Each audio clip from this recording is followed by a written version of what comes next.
আসসালামু আলাইকুম।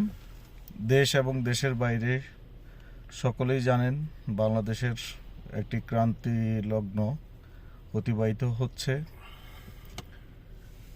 আপনারা জানেন দেশ নতুন করে স্বাধীন হয়েছে। 5ই আগস্ট স্বৈরাচার মুক্ত বাংলাদেশ নতুন করে গড়ে উঠেছে।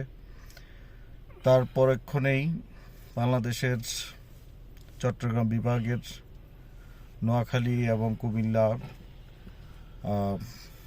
এই অঞ্চলগুলোতে বন্যা কবলিত হয়ে মানুষ গৃহবন্দী হয়ে আছে। অনেকেই খাবারের সমস্যার মধ্যে ভুগছে।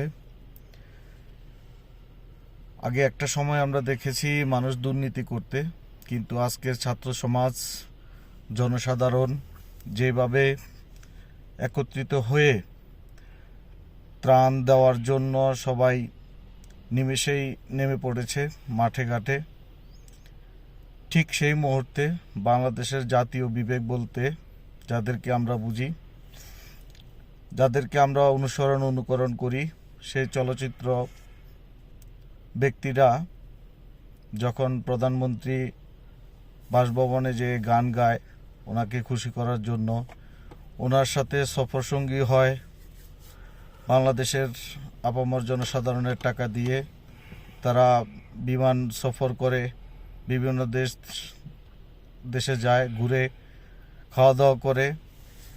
এগুলো হচ্ছে আমাদের জনগণের টাকা।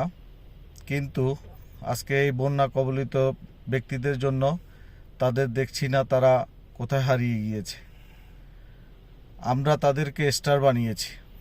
আজকে তারা আমাদের জন্য স্টার হয়েছে, সুপারস্টার হয়েছে, কিন্তু তাদের কাছ থেকে জাতি এই ক্রান্তি লগ্নে যেই সাপোর্টটা পাওয়ার কথা তার ধারে কাছেও নেই, তাদেরকে এখন দেখাই যায় না।